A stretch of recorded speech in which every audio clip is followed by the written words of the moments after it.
You have to be able to design that more decentralized system that where it can actually be profitable as an independent thing. It's not the technology itself that drives change. Technology can enable something else that can try to change. See how has the trend of centralization or decentralization evolved over that time period. True entrepreneurship is like you see a problem out there, you see something that just needs to be fixed or invented or created, and you're obsessing over it, and like you're willing to dedicate your everything you got to it.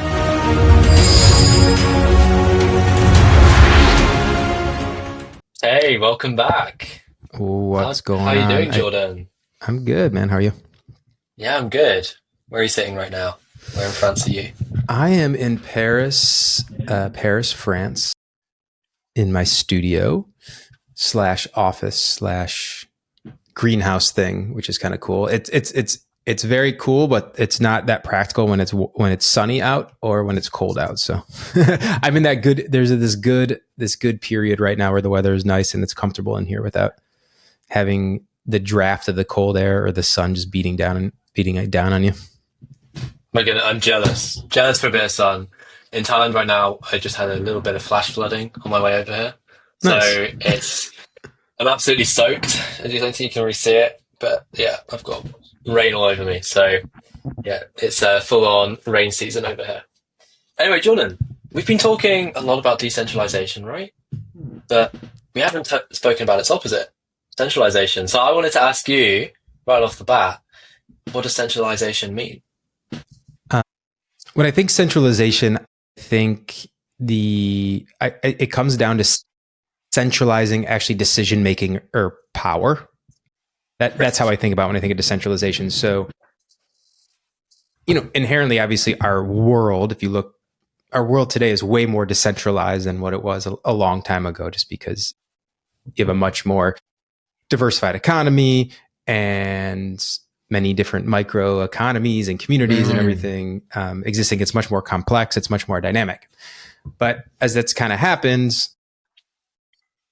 all around us, whether we realize it or not, mostly through large corporations, we've seen this centralization trend really take hold. And to answer your question, to me, it's about consolidation of power when I think about centralization in decision making.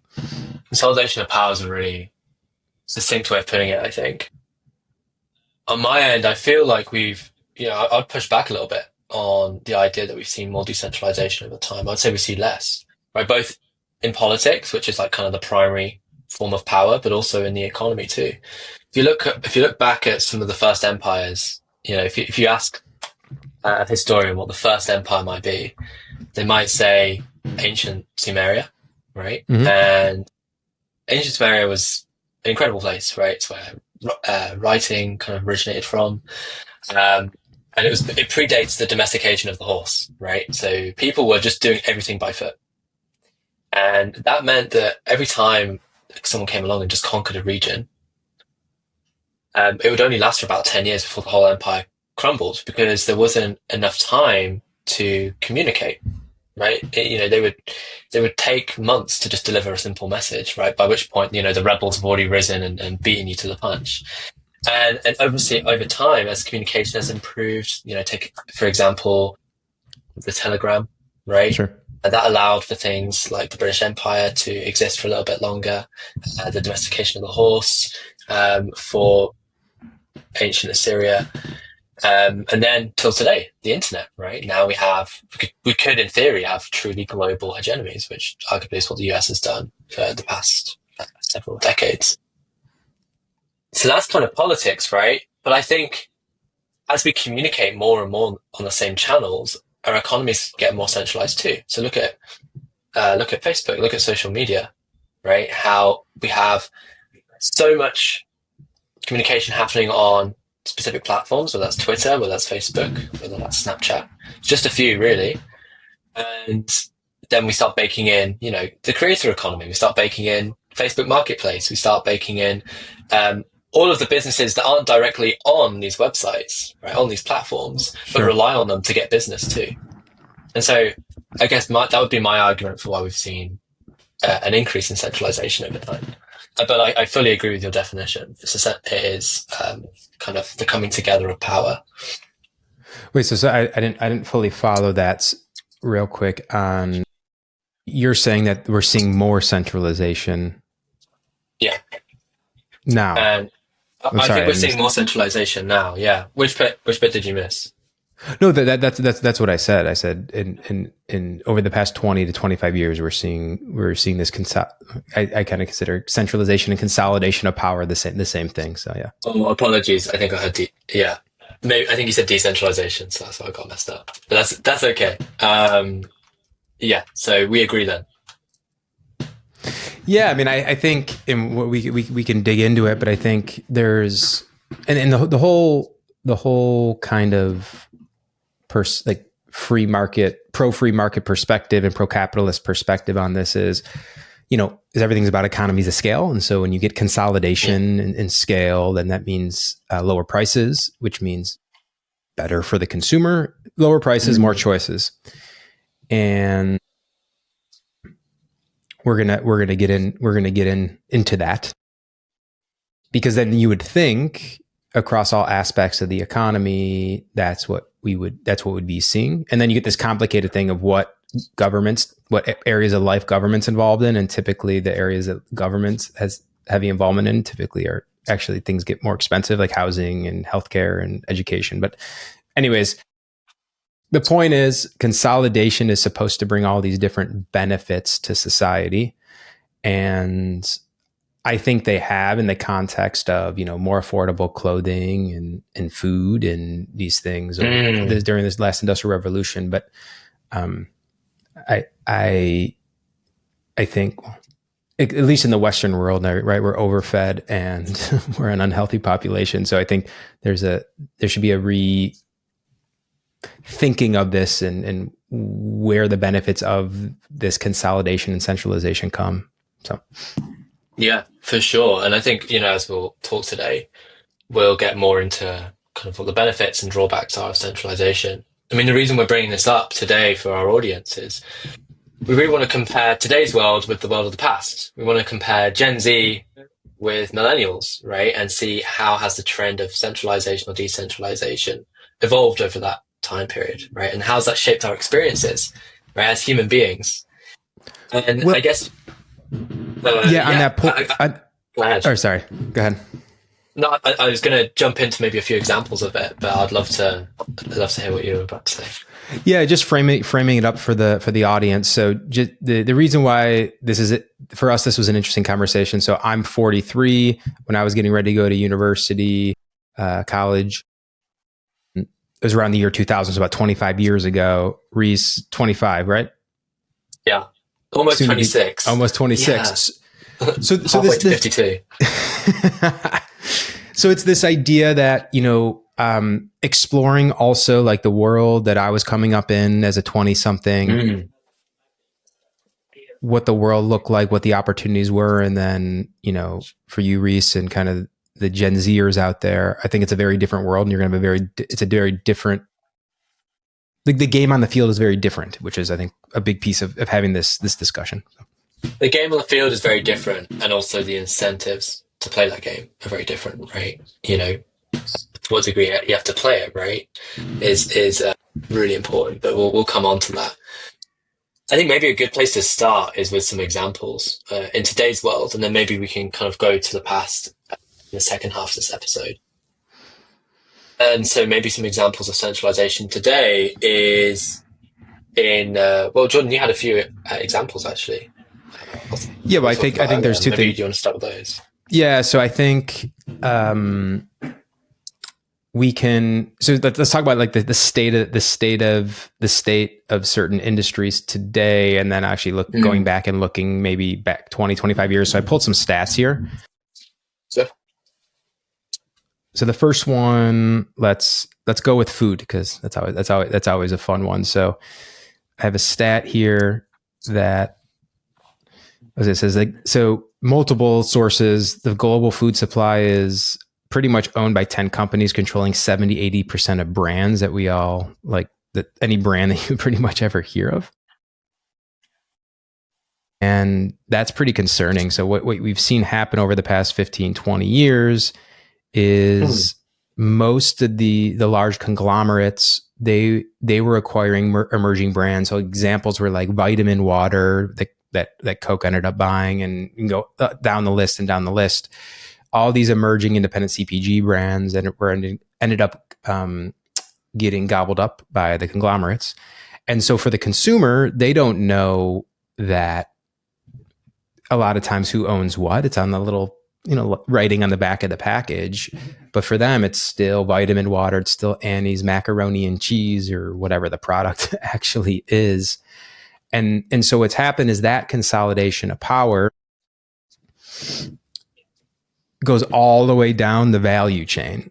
So not only have you had the consolidation of the food supply, then when you look at kind of things like supermarkets in the United States and food distribution in food service, all of those things have completely consolidated. So I pulled a couple more stats here. So in food service, here, let me just share my screen here. That'll be easier. So for people that are watching, here we go. So let me zoom in for you. Can you see that? Yeah, I can see that. So basically, the top three food service companies, Cisco being the largest, in food service in 2000, they controlled about 25% of the market. That's up to about 40% today. Crazy. Which is pretty crazy. And is this globally or is this in the US? This is the US. Okay, gotcha. And then some of these other stats that I pulled a bunch from, like, these are all, I have all this, we can put all the links in the show notes, but grocery retail is another interesting one where the top four, like on a state average, basically has gone from 43% to 67% owning the food retail.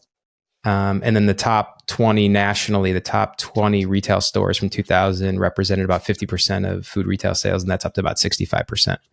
So all I'm trying to show there is all up and down the entire value chain we've seen consolidation. And then here's an interesting one. You can't really see it, but you'll get the idea. So these are the 10 large global food companies, right? This is all like well-known stuff. Like you can find stuff all over the internet, but it's just fascinating when you just start looking at these brands and what they own, right?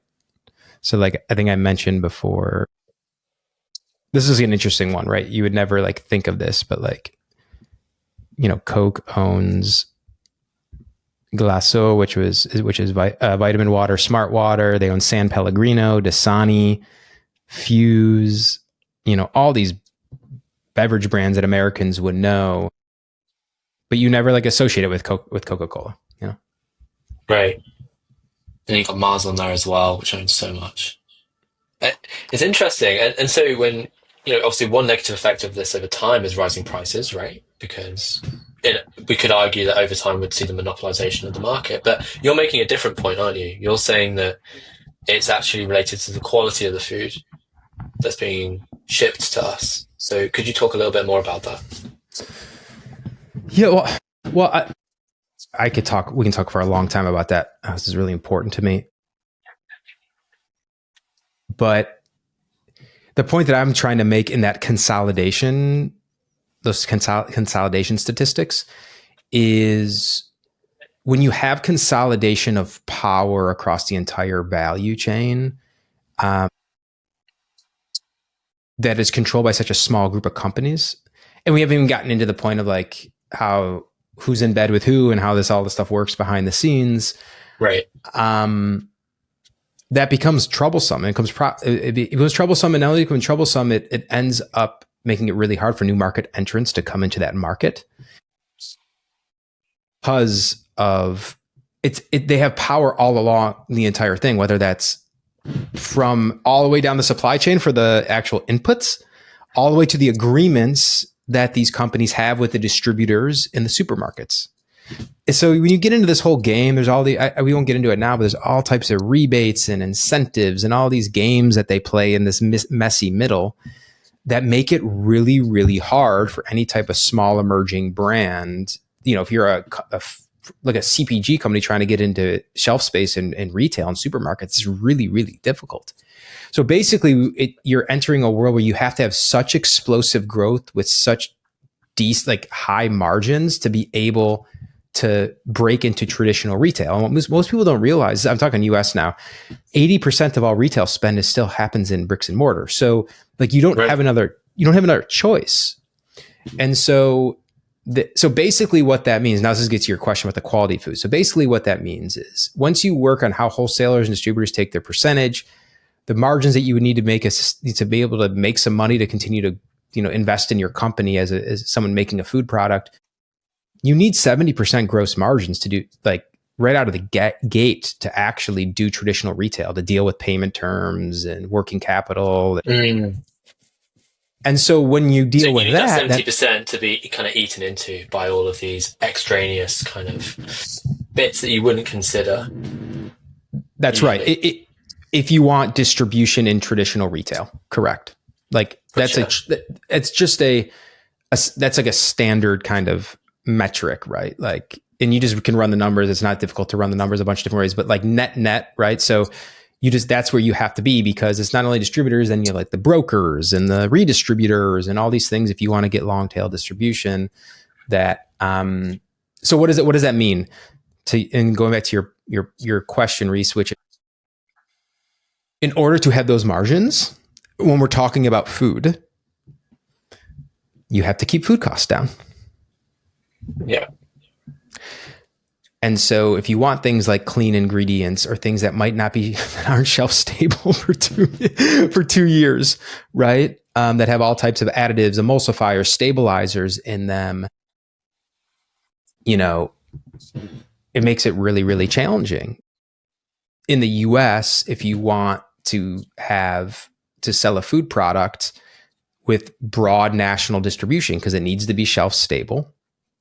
Right. And the numbers need to work for everyone along the value chain for them to carry it.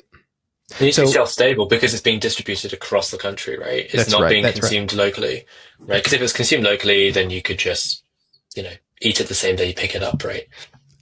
No, that's exactly right. So you're hitting in on where you're hitting the main piece where the big problem with the American, I would say, food supply and distribution is the problem is where people consume the food is so far removed from where the thing is grown or made. And I'm not saying okay, you need to go buy the stuff from your neighbor who's, raising the chickens or the cow or growing whatever grain. I'm saying that what ends up happening is the inputs are grown somewhere, and then they're shipped off to a contract manufacturer, who then manufactures or formulates the product, and then has to package the product, and then it goes to a distributor, and then from the distributor it goes to the end point where it's being sold. So you might have 3 or 4 steps there, and so each taking a profit margin. But the more important thing, man, which is like a really, really important piece, is it's what has to be inside that food to be able to handle that long, complicated supply chain, which most of the time is ambient. It's not even control, which means you have to actually do heat pasteurization. So that means you're killing all the beneficial aspects to the food, and you're adding all this other crap inside of it. Right. That totally makes sense. So therefore, if we were to decentralize it, we'd have it consumed locally, and you wouldn't have to go through that complicated shipping process. It wouldn't have to be shelf stable for 2 years. That's kind of... Yeah. So correct. And I think there's also this, we talk about the utopia of decentralization, right? Where you're saying, on your street, you're making your shoes and your food and the whole thing right in your neighborhood. And what I'm saying is, like, the more of the realities of this is like it's more of a regional thought, right? So what you're saying is, how do you create much more regional supply and distribution systems? And more specifically is the processing layer. So this is an area that I have a lot of experience in, and a company that I've been incubating and working on pretty actively is working with this technology called HPP, which is high pressure processing. And so it started back out in Japan. I don't know the year when it was invented, but it's used in Europe pretty consistently, and it just started becoming more popular in the US the past 10, 15 years. but essentially what it is you can preserve certain food products by going through a very high pressure cold bath. Think about it. So basically you put a bottle of juice or a salsa or guacamole or a soup. It's usually liquid based, or things that can handle a lot of pressure. And so you Right, create it's a not your ton of pressure. fragile cakes and stuff that are just going to crumble. Exactly. So you're not heating it up. So you're not killing the nutrients and anything else in the food, and because you're not heating it up. So you're keeping it cold, which allows, and it preserves the product typically to be shelf stable for a longer period of time. So then how does the bacteria get killed? yeah, so it's interesting. So as I mentioned, it goes through this super high pressure, it's like 30,000 psi or something. I think that's right. I can't remember off the top of my head. And so what happens is it shakes it. So think about like shaking the bottles, like really, really strong in the cold bath. And so basically what it does is it basically gets rid of any bacteria or anything that would make the food unsafe, but it doesn't break through the cell walls, which is the heat, which I guess the heat does. And so it maintains the nutrients and the flavor and the quality and the freshness in the product. So most people don't realize this, but like when I was growing up, you know, you go to a this is different than in Europe because it's more common in Europe. But when I was growing up, like you couldn't find a good, you know, hummus or tzatziki or any of this stuff in the supermarket. A lot of times it was You can find hummus? What's that? You couldn't find hummus at all. Good hummus. Good. That's the difference. Good tasting fresh hummus. You could find ambient like stuff that tasted like crap because you have a bunch of stuff in it. But then what you noticed is like, you know, as, you know, the last 15, 20 years, like you can go in the cold, that's what the cold section, because if you HPP a product, it has to stay cold. You can get really, really good stuff that's packaged, but is fresh and doesn't have all types of nasty stabilizers and stuff into it. That's HPP. And that's why it has to stay cold. That totally makes sense. But how, so you're saying through this process, how can, what does that act as like almost like a forcing function for greater decentralization? So the reality, like I said, I'm speaking US. This is most places, but specifically in the US. So the problem is obviously you're not growing food year round in all four seasons in most places.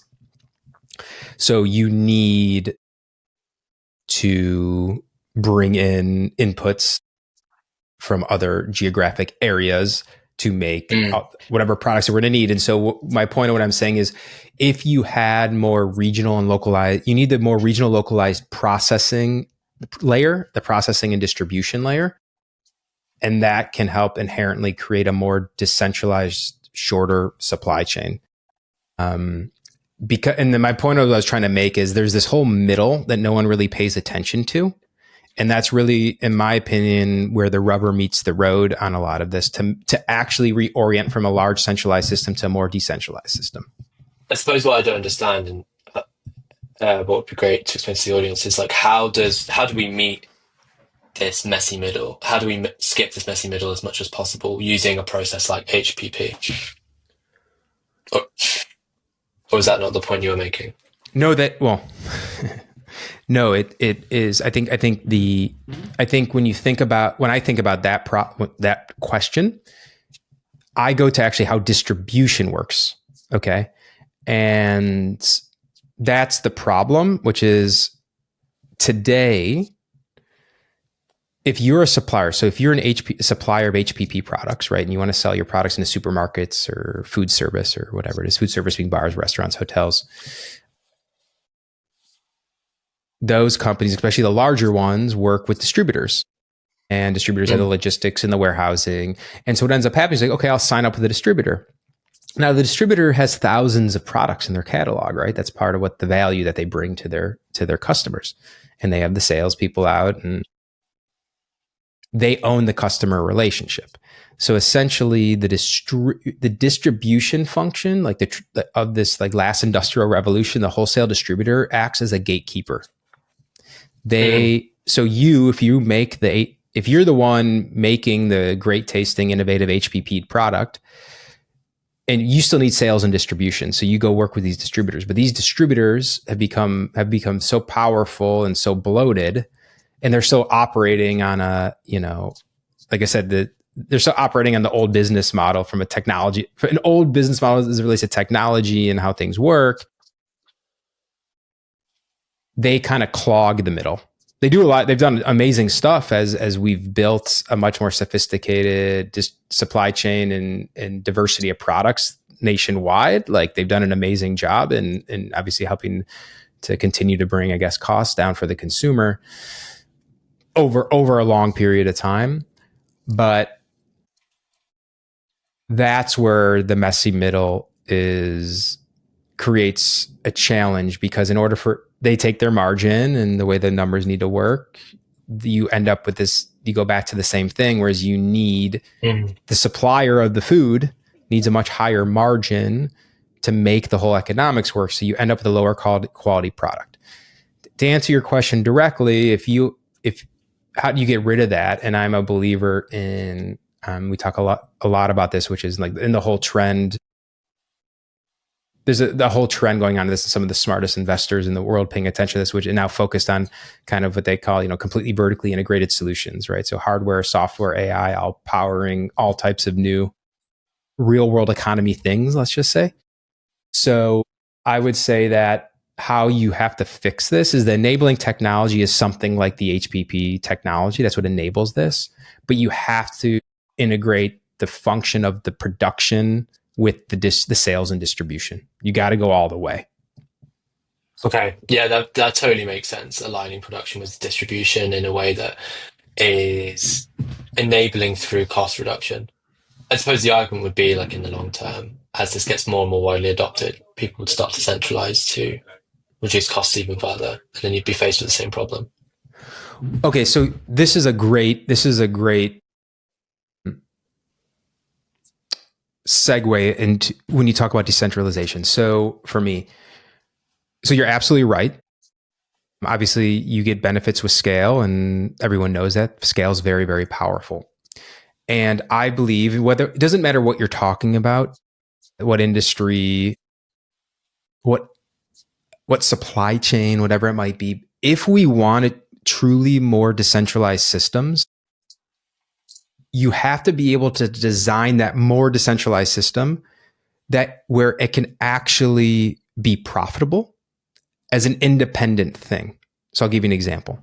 So instead of needing a nationwide footprint or consolidating a bunch of regional distributors under one corporation, can you figure out a distribution model, a distribution model where each local market is run by an independent kind of entrepreneur who's in that community, in that market, and they can run their own small business with however many employees in a profitable manner. You can't get true decentralization unless the decentralized alternative has profits in it for people to actually continue to operate the thing and improve the thing to compete in the marketplace. That's just the reality. Yeah. And it has to be fundamental to that. And the only way you get kind of fundamental change there, as opposed to superficial change, is, I suppose, avoiding developing a new technology and instead building a new system, right? A new process, a new method of doing things. For example, kind of localized entrepreneurship, right? Because if it's just a new technology that reduces costs, then it's just going to be adopted by a centralized system. So right? that's exactly right. But it's kind of, it's the, but the technology is always the enabler. This is why that's definitely true. But technology, it's not the technology itself that drives change. Technology can enable something else that can drive the change. Completely agree. And I think this is why I think so many people, when you're when you're working with technologists in like kind of early stage innovation economy, especially around technology, the most creative, most interesting stuff being built are people with all generally with the right intentions, right? When everyone thinks about technology today, they think of like how big Facebook and Apple and Google and how much they become, and Amazon and what they've become. But if you go back to the roots and the origin of like what they created and what they were doing, it's a highly creative process. It wasn't that sociopathic corporate behavior, right? Right. And so that's just the reality. That's a reality in any markets. Like I had that experience when I was in Detroit, when the city was going through bankruptcy. It was like you're working with a ton of creatives, a lot of artists, a lot of people just exploring their creativity and how to build new systems and new things in Detroit because things were in such bad shape. And it attracts a certain type of person with a certain type of reason for why they're operating within that market. And I think that's the same thing with technology. It's like when you can't measure it on a spreadsheet, it's about creativity. It's about solving certain problems and creating something beautiful in the world. It's art. When you can start measuring it on the spreadsheet, that's where this engine of like at least in America, the American mindset and American capitalism, which is where the vast majority live, it's just like very extractive and opportunistic. Yeah, that totally makes sense. I think we've spoken a lot about economic examples of centralization. I'd love to just quickly dive into some non-economic ones, right? To go back to that answer you gave at the beginning about what what centralization means. It's the kind of concentration of power, right? And I think another place that I see this is in dating, right? And this is something that affects Gen Z massively. Just some quick off-the-cuff statistics, I'm sure we can plug into the show notes as well, is, I think it's like 55%, 45% of Gen Z, they're not in a relationship and they don't want to be in one. That's crazy, right? Just by generational standards. Imagine 50% of a generation not being in a relationship and not being interested in trying to find one at all. So that's the first bit. The second bit is we're seeing, obviously, marriage rates plummet massively, even just relationship rates in young men. So if you look at young men going as far back as, say, the 1950s, it was extraordinarily high. Only like 16% of men, were unmarried before the age of 25, right? So by the time they were 25, they were already married, the vast majority. As you compare that to today, right, I think this is something as low as like 16, 20%. We can pull this up and I can verify in a second. Of young men are currently in a relationship at all, let alone a marriage, but a relationship. Compare that with young women, and it's like 60% of young women in Gen Z are currently in a relationship. So what's going on there, right? There's something complex going on, and there's a lot of meaninglessness in people's lives as a consequence, right? Because I think a lot of people get meaning or get fulfillment from being in a relationship, regardless of whether or not it's a good thing. And I think, if you dig into this a little bit, and there's much better podcasts, much better Substacks that have written about this, take a look at Freya India's Girls, for example, or take a look at the Diary of a CEO podcast for more information on this. But it's clear that the dating apps are the problem, right? They've centralized dating into a single platform, which is a digital platform. A lot of people report being actually afraid of asking people on a date in person. Workplaces discourage it, which traditionally was where the vast majority of relationships formed. And so we've seen this centralization of kind of the dating market, so to speak. Where it's all taking place is like on one kind of exchange, right? Which is like Tinder, Bumble, whatever it is. And that isn't great, right? Because that platform is primarily visual. What it's doing is it's saying, do you look hot or not? If the answer is yes, I'm going to swipe right. If it's not, I'm going to swipe left. And if you swipe right, then, maybe you'll match with that person and you'll meet them. There's no opportunity there for actually digging into somebody's personality. And I think this is why so many people are disappointed with the results of dating apps. And then I think the real kind of, there's some really interesting episode of this on Diary of a CEO. And what they were discussing there was that, and this is all kind of theoretical, so the percentages I'm using here are just, ballpark figures. Don't take it too seriously. But if we look at it as a dating market, right, there's going to be like a top 10%, a top 20% of men, there's going to be a top 10, 20% of women. And what we find is that because women behaviorally typically date, and we're just talking about heterosexual people here, but because women typically will date their social equivalents and above, and men will date their social equivalents and below, you see, and because women get an inordinate amounts of likes, just so much attention on these dating apps, because it's so easy, right? Guys can just swipe right constantly. They feel like their social position is highly elevated. And so that means they're only going to target the top 1% of men, right? Forget about the top 20%, they're going to target the top 1%. And as a consequence, these top 1% of men is absolutely flooded with basically every woman on the platform. And they can, basically they'll go on a different date every single night because they're young men, right? They're horny and they're just interested in sex at that stage of their lives. So that's what they do. And then most of the women feel like there's no good guys out there. But then there's the whole bottom 99% of men who aren't getting any likes at all because of what I said earlier. Because women are only typically marrying up. Women behaviorally they marry up, right? And then marry down. And so as a consequence, because of the centralization of these platforms, it really enhances what was already there. It makes everything much more extreme. It makes people. It means that you've just got a lot more people liking you, which changes your self-perception and your status in society as well. And as a result, you just have a lot of deeply unhappy people. You have women who are frustrated, right? Because the small number of men they're targeting can only possibly date a few people at a time. And you've got a whole bunch of men who aren't getting any dates at all. So I think this is one kind of emotional negative effect from centralization. So I think I want to break that out into two things, because I think you hit on two very different things. One, which I think we can lead. The other one, I think that we should dig into, because it gets back to this concept of how is life different for a Gen Z 20 something than when it was 20 years ago.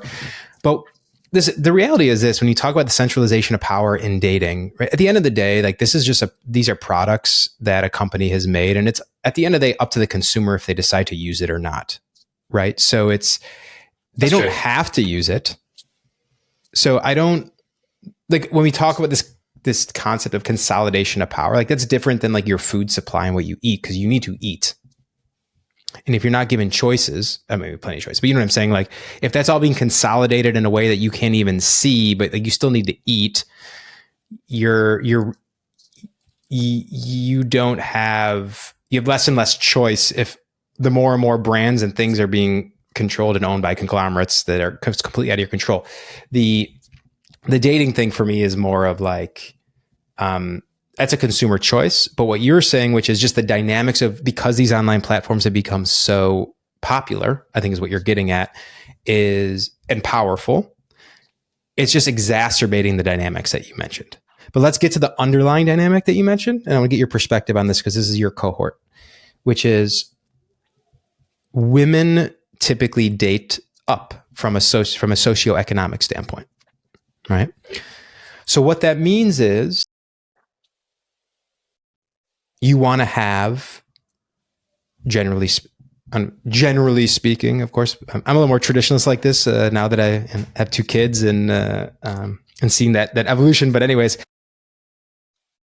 that means you want a population of young men who have a tremendous amount of economic opportunity and have the ability to change their socioeconomic status and build a life and build a family and be a good, and do that all while improving outcomes in society, right?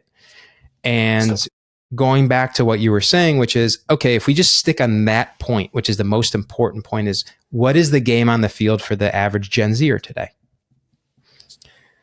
And there's tons of statistics and a lot of stuff coming out on this, but I can speak in the US, like specifically, which is like the statistics on just things like education and housing, Okay. And I'm going to just spit out a couple statistics here.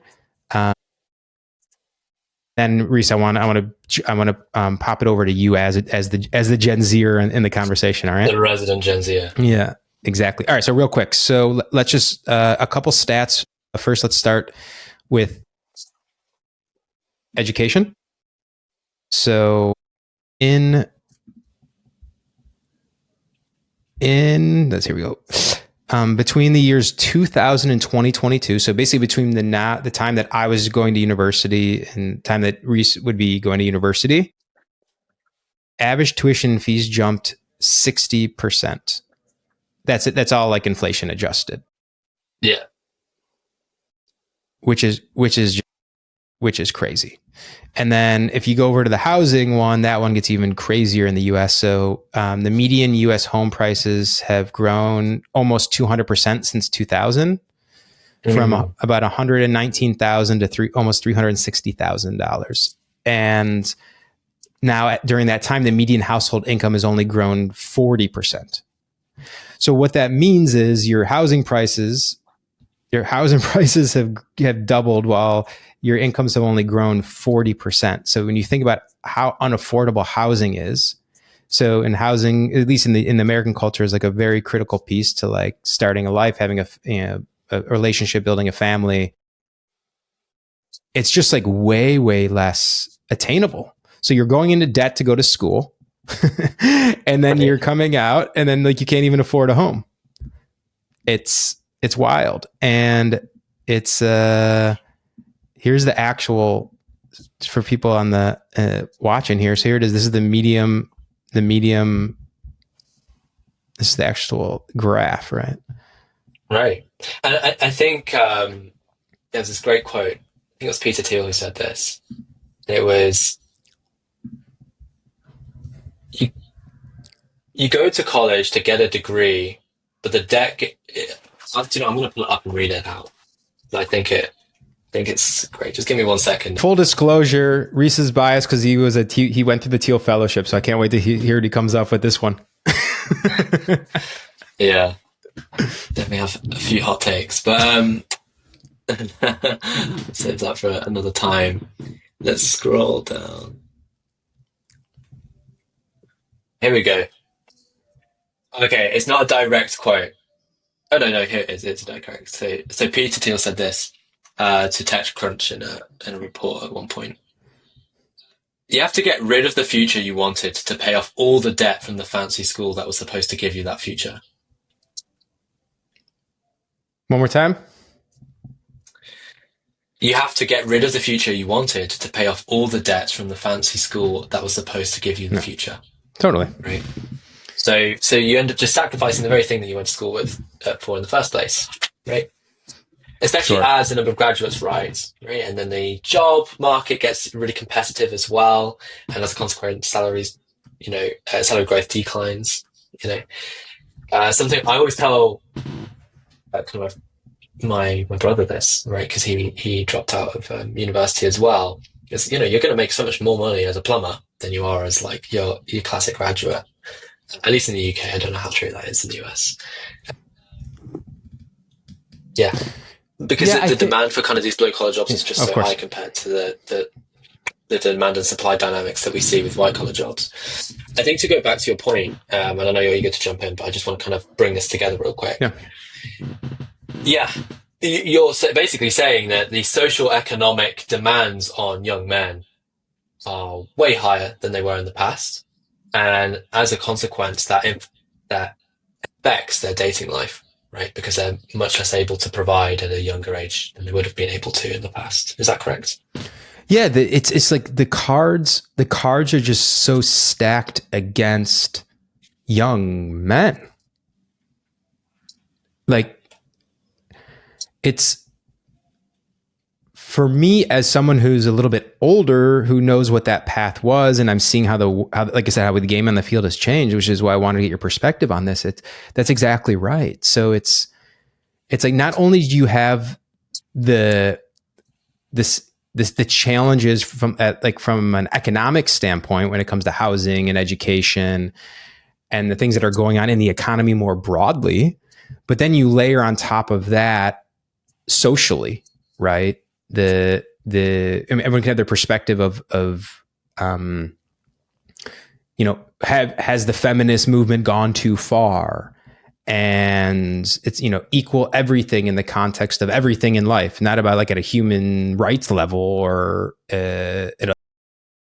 between men and women, but just like everything, whether it's around anything in the household or with kids or anything in life. It's like this, you also have this social pressure to, like, in my opinion, for a man to kind of do things that like men typically like aren't wired to do a lot of times. Yeah, and I think, go ahead, finish your point. And I'm going to go for it here because I just feel strongly about this thing. The reality is this, and I'm not speaking for everyone. Everyone can pick and choose however they want. I'm just broad strokes, right? Which is like men, we are, when it comes to partners, family, and kids, like our job is to protect. It always has been. Right. But we're not hunter gatherers in the West anymore. How do you, if you live in a more rich country where you're physical, like there's no physical danger, how do you secure, what is your job to do the family? It's financial security and making sure that you can provide and opportunities for your familial unit to live a good life. It's very simple. And that's just what we're wired. I'm not saying you have to be the breadwinner as the man, or the woman can make more money and be very career oriented if they want as well. It doesn't matter. I'm just saying that's just what we're wired to do. And if that's what you feel like, and those are the things that you want to do as a man, and that's what you view your role to be, like, you should be proud of that, not like pushed down or like made feel bad about it. Yeah, right. Because I think when people hear the word protect, they often think the word aggression, right? Which is not the same thing at all. But that's often, I think, how it's interpreted and why there's pushback.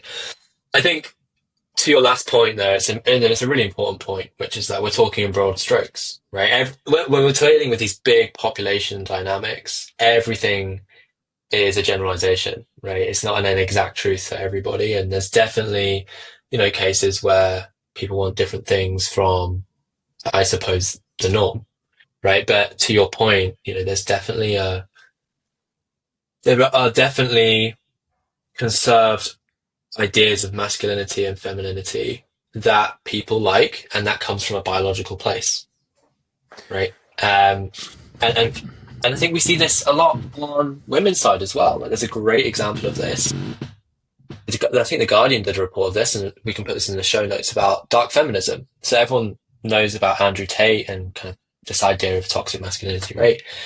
But on kind of the femosphere, if we're going to call it that, right, related to feminism is this concept of dark feminism. And what they advocate for is not what you think feminism is about at all, right? They actually are quite angry about feminism. They feel like, it's taken away freedom they would otherwise have, because now they have to get a job in order to be successful in the world, right? When actually what they want to do is be a bit more of a traditional housewife or something. Mm-hmm. But dark feminism takes it a step further, and they say, actually, we don't even want to be a traditional wife either. We want to be, essentially, we want to be cared for. We want to be looked after financially, and we don't want to do like the house chores, right? We don't want to contribute to the household in other ways.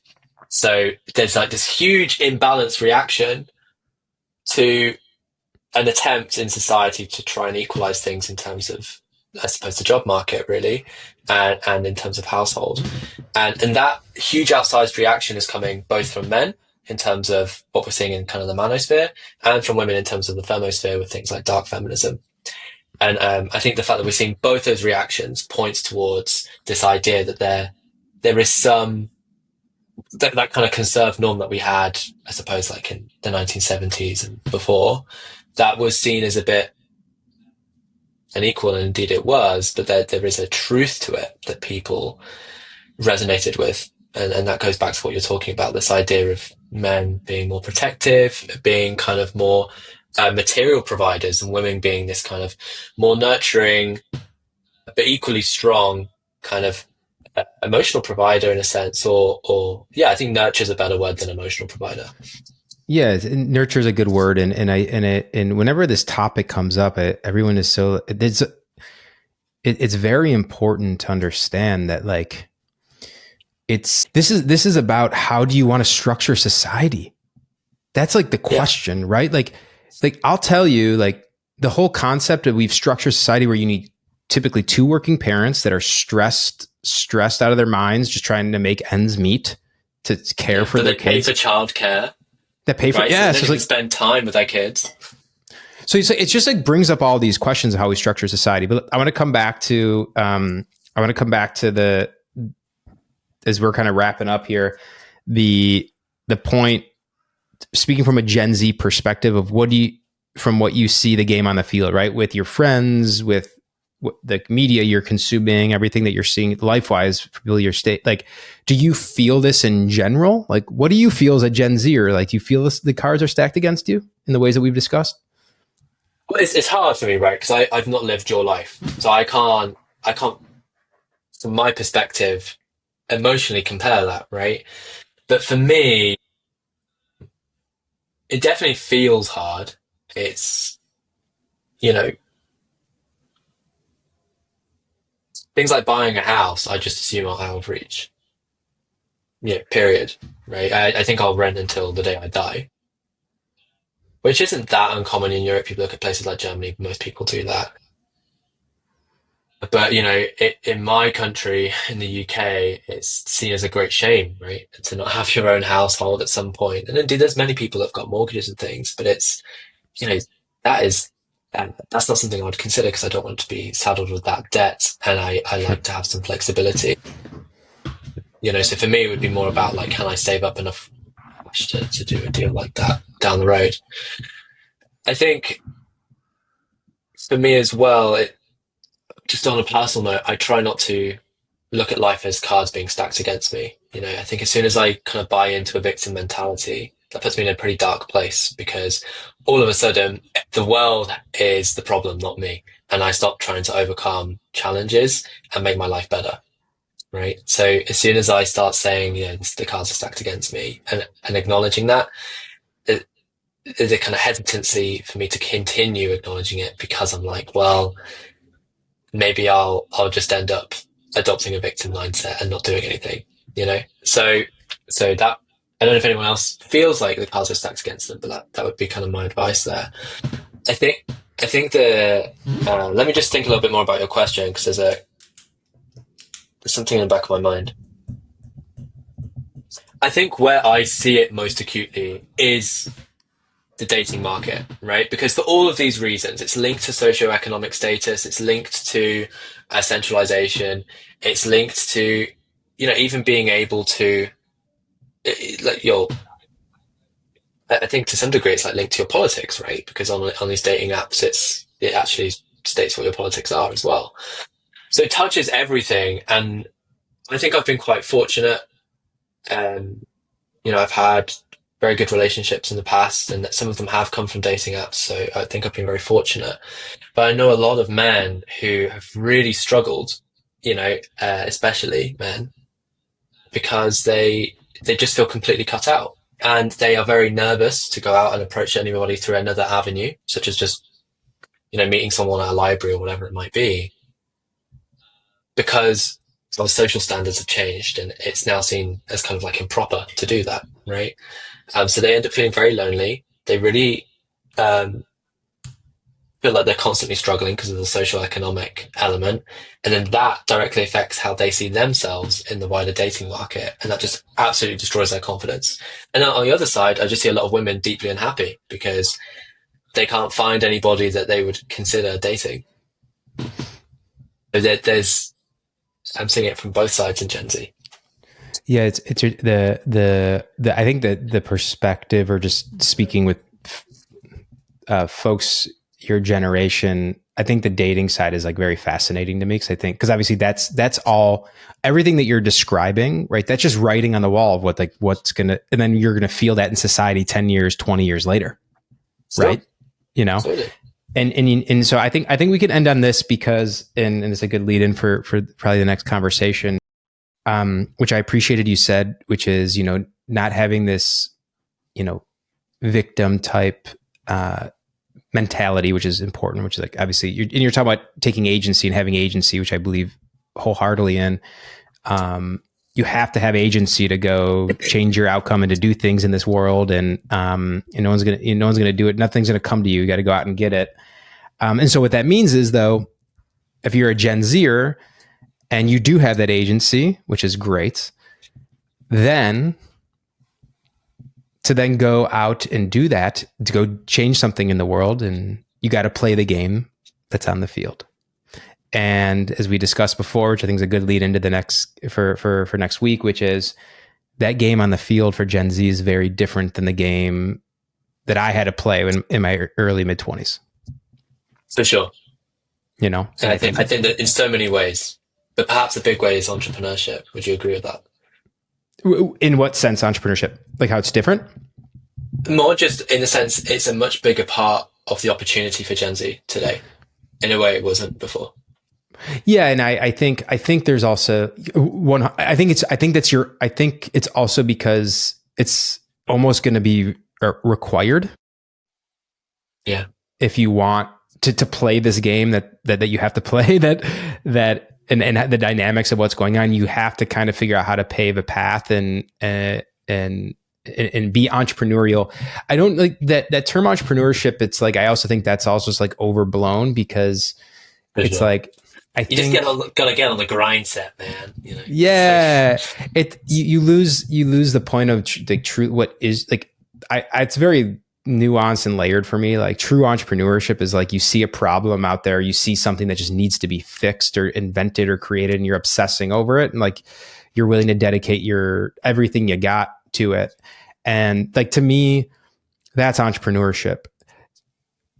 And the vast majority of people, even business owners or other people that start something, like, that's not their mindset. That's not what they're doing. And so I have these other terms like, I just use, okay, you're a business owner, or you're X, Y, or Z. Like, that's how I look at it versus like entrepreneurship.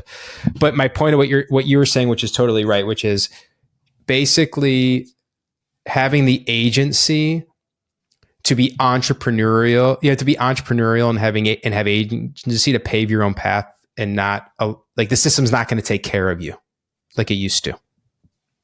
If that makes sense. And I think that's especially true in Europe.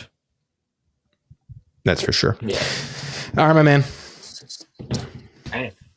Looking forward to chatting next time. We'll continue this conversation there. I think we can do more of a deep dive into kind of what it was like for you growing up as well, and doing some comparison, and diving into the opportunity for Gen Z today. Perfect. All right, man. Stay dry out there.